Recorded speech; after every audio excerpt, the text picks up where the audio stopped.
A little bit about siting considerations. So we've talked a little bit about it in terms of implying LID principles and really looking at all the information that you can gather. So looking at trees and vegetation and looking at areas that you can preserve through the construction process and into the final project. Slopes obviously are a big consideration both for development and drainage. And then some of the ideas of setbacks, and then the idea of public acceptance. So the idea that there's a public process that's involved in this, and that can both be a way to minimize some of the potential conflicts and also provide that much needed education about the broader goals of what we're doing. So there's a bunch of different types of LID BMPs that we can implement. Roads, driveways, and parking. Reducing road widths, going with pervious materials instead of impervious, and being able to reduce the overall impervious footprint of the site is a really great way to tackle planning sites and laying out sites. You have different types of facilities based on the type of development. So single family, perhaps it's more of a residential scale rain garden that can be incorporated into landscaping that fits the aesthetic expectations in a residential neighborhood. More dense development, you look at more structured planters. They can fit into smaller areas and kind of have maybe a little more urban feel. The idea of incorporating alternative street configurations. This is a public street in Seattle, the C Street. This could happen on a development as well, where you're doing it with private roads. Before and after, this is a narrower roadway with bioinfiltration, no curbs, rather than having parking all along both sides. Little areas where you stack 3 or 4 parking spots. It's a different model than people are used to.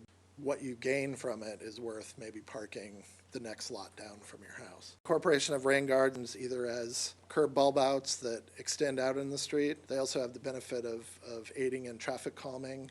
Can also be incorporated into pedestrian improvements, or the idea of being able to slow down traffic on particular types of developments. Multifamily projects, a little different scale. The idea of the incorporation of lots of different LID strategies, but predominantly very much featuring bioretention in the median as part of the high point development, which really starts to become the story of that place itself. So being able to strategically do this, integrate it in on a block level, and also, I think one of the most important things is make it really visible and make people aware that stormwater management is an essential part of this.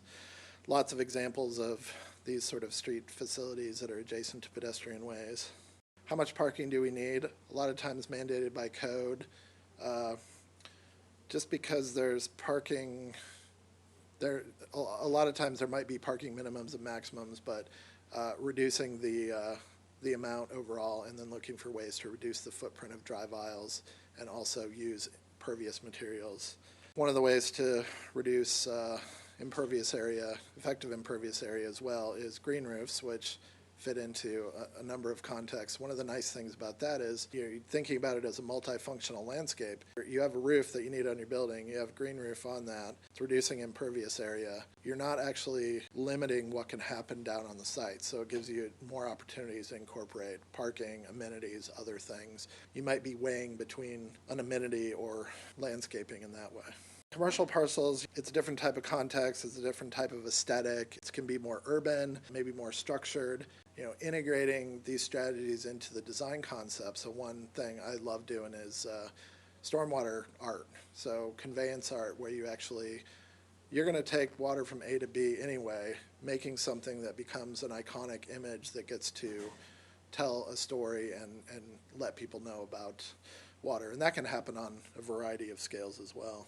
Parking lots, this has become pretty standard practice now of incorporating bioretention into parking.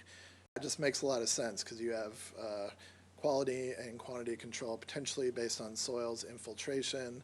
You have the ability to, again, you have code required landscaping, you need trees, you need landscaping, you need buffering, and you're incorporating that into surfaces that you're already using to park cars in that way. And again, tons of examples of this that meet a lot of different context and aesthetic requirements as well. And one of the things that's interesting is, if you start looking at curb stops and swales versus building curb and gutter everywhere, there's definitely some cost configurations there. So bioretention, taking it from a rain garden on a residential scale to a broader, bigger scale. Maybe it's not to the degree of a centralized facility, but bigger rain gardens that can also be incorporated into amenity itself.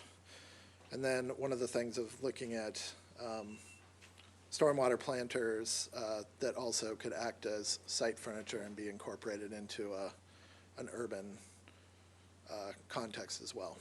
We had talked earlier about kind of using the list 2, list 1 process, and we just wanted to kind of roll through that on a couple of example projects of my own. The 2 examples I'm going to show are kind of basically bookend site desirability from a low impact development point of view. So this first one would be the worst possible site, and we'll kind of go through and see how LID shows up on that site, and then I'll show you another one which I have down in King County, which is actually not subject to the Western Washington manual, but I'm using it as an example anyway because it's sort of the best possible site for LID. And then all of the other sites are going to kind of be in the middle. So this particular parcel is a forested 0.8 acre parcel in a kind of semi-developed area. Going to put a commercial use on what is currently a residential use, so we're going to redevelop this site. We're going to put a 7,000 square foot building, 7,000 square feet of parking, pedestrian walks, and then a bunch of landscaping. And we've got hard pan till. Geotechs are telling us basically no expected infiltration rate, and we got groundwater at 1 to 2 feet depth from the ground surface. And so we're pretty well going to be the worst kind of possible site. We're in list 2 because we're over 5,000 square feet. For our lawn areas, we're absolutely going to do our post-construction quality and depth. That's pretty well standard these days. We're going to be amending our site soils per BMP T 5.13. So that's, of course, feasible and selected. So first thing with our roof areas, we're going to attempt to fully disperse our roofs. Can we do that? So we go to the BMP there, and turns out not on this dense site. We're too close to the property line. We don't have our required downstream flow path, so that's infeasible. Can we do bioretention for our roof area? We meet the infeasibility criteria there. The geotechs are telling us essentially 0 on the infiltration rate long term, and we've got groundwater at 1 to 2 feet. Bioretention is not feasible. Downspout dispersion, same thing. Not feasible given the geometry of the site, and even perforated stub outs not feasible. In this case, we move on and we put our roof area into detention vault. So then we go to our other hard surfaces. First of all, we get to full dispersion. Because of the site geometry, cannot fully disperse, and because of the site coverage, we don't meet the criteria. But right off, so I'm going to go to permeable pavement. Well, for non-pollution generating impervious hard surfaces, we formerly went with impervious surfaces, and now the manual is bringing on the term of hard surfaces. So it's hard surfaces can either be impervious or pervious, but that we're talking about hard surfaces. So for our non-pollution generating hard surfaces, sure, let's use pervious concrete for all of our pedestrian walks. And bioretention, well, it's infeasible from a flow control point of view, but it's certainly feasible from a water quality point of view. We can put an under drain under this facility, and we could put a under drained bioretention facility on any soil type. So it's infeasible there for flow control, but it's going to be feasible from a water quality point of view, and of course sheet flow, we don't have the opportunities. This is how the site turned out. You can see the building, you can see our permeable walks. I do have a detention vault in there, and then I've got my parking area. Got a big turnaround in this particular site because of its use, and then I've got bioretention. So I think we met the standard here. So on the worst possible site, we still have a little bit of pervious pavement and a little bit of bioretention. By contrast, kind of jump over to this other project, a similar size, where even though in actual fact the project's located in King County, for the purposes of this exercise, we're saying that the 2012 manual has been adopted by the local jurisdiction, their codes are updated, and we're going to put a 12,000 square foot building with 22 parking stalls on this site. And this site has outwash soils with 4 inch per hour long term. This is a low impact development layup. And in a case like this, it would be so much more costly to build this project with conventional than low impact development, that you would be essentially wasting money if you were to put in some kind of detention system here with those kind of infiltration rates. Hopefully no one would do that. But when you've got infiltration rates greater than a half or 1 inch per hour, in almost all cases, it's going to be less costly to put pervious pavement in than to try and collect it with catch basins and pipes, and it's the way that works out. And we have groundwater at 15 foot plus. So this is going to be an easy one. So we'll go through, of course, we're going to use our post-construction quality. We're going to amend our soils. Full dispersion. Well, we can't actually fully disperse on the site because of the site geometry. We don't have sufficient space for that. So then we move for the roofs, bioretention. We're going to run our roof drains to bioretention. And then we move through downspout dispersion and perforated step-outs are feasible, but we're going to select number 2, bioretention, upper part of the list. Same thing for our hard surfaces. Can't fully disperse, again, because of site geometry. But permeable pavement, yep, that works just fine. So we will take it. And so we're going to do all of our paving on site pervious. Bioretention is also feasible, but we're going to select pervious concrete in this case. And sheet flow dispersion not feasible, again, because of site geometry. So very simple layout of this site, but just to give you a sense of the kind of how that list 1 and list 2 process kind of plays out.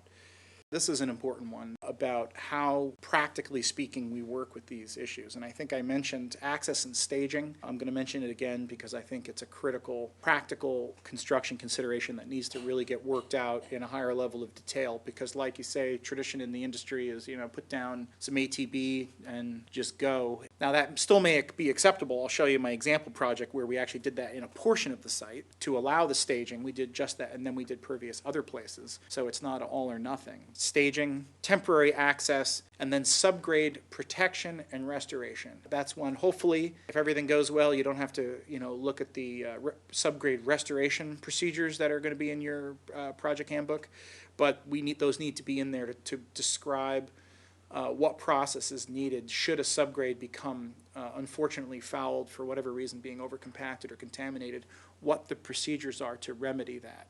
That's an issue, and that it's something that to be avoided wherever possible. And then, of course, mentioning again the element 13 of the SWIP. So the SWIPs now, when they're in compliance with the current manual, do need to have element 13 addressed. So for each of the practices, there needs to be areas need to be fenced off, or there needs to be temporary grading. For example, excavating a future bioretention cell down to its subgrade and then using it for sedimentation during, either purposefully or on accident, using it as a sedimentation basin during construction is not an acceptable practice. We need to either be not excavating those areas or leaving them not fully excavated, only partially excavated with some sort of a procedure that we don't contaminate our infiltration soils. We have to protect those soils because they're hugely valuable to the contractor and to the owner, because if the harder we can get the site soils to work for us, it's going to save us money from having to build things. This is an example project up in Arlington of mine that actually just was completed construction. We're building about a 12,000 square foot office building there. See the hatched area in front of the building. We decided to make that impervious. And we made that impervious because of the need to stage construction for the building of this building and the need to drill geothermal wells. So we needed to drill a well field, and so we decided to concentrate the well field right under the impervious paving, and so that's our disturbance zone. So we were able to do a significant amount of tree retention, and we concentrated all of our impact right there in the front. And then that bioretention cell that you see there is actually underdrained, because in this case we actually didn't have a flow control requirement because of our proximity to the river. We concentrated our impact there in front of the building, put the well field in, put down ATB, and then the important thing is we established a temporary construction access that's separate from the driveway. We were able to do that on this site because of the configuration of the building on the road. Every site's going to be different, but this is the sort of thought process that I think needs to happen. And then you can see the kind of more white part of the driveway there that isn't hatched is all permeable concrete. We were able to fence that area off. You can see there's been a little bit of work in the permeable driveway area, but all the construction traffic is coming through that temporary access, which we're going to go in and we're just going to when we back out of the project, we're just going to restore that into landscaping. Its only purpose was for temporary access. And so that was that worked really well for us on this project. Erosion and sediment control in general, you can see here the usual requirements to protect adjacent properties and protect storm systems, and we don't want sediment leaving the site. But the protecting the installed work and protecting the soils and the permeable pavement is the key. I think in general, wherever you can, building the low impact development facilities last is going to be in your interest. It's going to be a lot easier than to try and build them first, which again is a flip from how things are normally done. Normally, we come in, we do all our rough grading at one time, we cut to subgrade for our roads, and then we maybe put down some pit run, or I don't know what, some kind of temporary wearing surface. But really, where we can, we're going to want to build the LID facilities last if we can, to the extent that the grading plan lets us. Things can go sideways. As you can see here, this project graded their bioretention cell out and then didn't protect it. This is what can happen. Well, you can see we've got all kinds of erosion. We've got some scour going on there and a bunch of sedimentation. So this bioretention cell is going to need remediation. So that's going to be a lot more expensive to remediate, and particularly if the bioretention soil itself is in there, you're going to have to do a full replacement of the media. So we want to avoid this situation by diking, doing some temporary diking to divert storm flows to temporary locations, good sediment controls and so forth to protect our facilities, or just not building them until the end, which I think is the better of the way, just to avoid it. There's also the over-compaction issue, and you can see here there's someone operating a tiller here, because if we do over-compact and we kind of foul our infiltration soils, there is a process for which we need to remediate those down to a level of compaction that's going to support the infiltration rate that's in the design. So you can see here how we want to avoid working in wet weather. We want to operate equipment adjacent and not inside the facility. And this goes back to a little rule of thumb that I developed a project about 10 years ago. I designed a bioretention cell, and the bioretention cell on this particular project down in Vancouver, Washington, was so big that they had to get a mini excavator down in the cell just to build it, and that caused problems. And so after that project, a little lesson learned was I no longer build bioretention cells that are big enough that you can't build them with a machine from outside, because I think that that not only helps from not over-compacting, but it also helps remind us that these practices are supposed to be small and distributed throughout the site. Pervious pavement, of course, is the exception because we need to be in there. But when we construct pervious pavement, we want to be minimizing the amount of equipment operating on the subgrade. So we want to come in and we want to pick, do our grading out this way, and then we want to roll our our reservoir course back in so that we're not really driving on that subgrade. So it's about, pull our way out and then work our way in and then back the concrete out again so that we can have that kind of sequence in mind. Being mindful of the vehicular loading prism, not just for protecting the subgrade, but also for protecting the road, the structural capacity of the road. We want to make sure that our facilities are sufficiently set back from the edge of a traffic area, that we're not over-compacting the subgrade from heavy equipment on the road is one concern, but probably the bigger concern is not compromising the integrity of the road by having bioretention soil in the load prism would be certainly key. Being mindful of how we build these facilities to maintain infiltration over time. When we're done excavating, we should have an irregular surface. So if we've got teeth on our bucket, you can see the kind of nice scarified subgrade in the bottom picture is desirable, so that there's not a horizontal plane between the bioretention soil and the subgrade, which can provide a nice clogging surface for us, like you can see in the top picture. It's been smeared by the bucket and sealed. So having that interface between bioretention soil and the subgrade be relatively irregular is going to make these facilities last.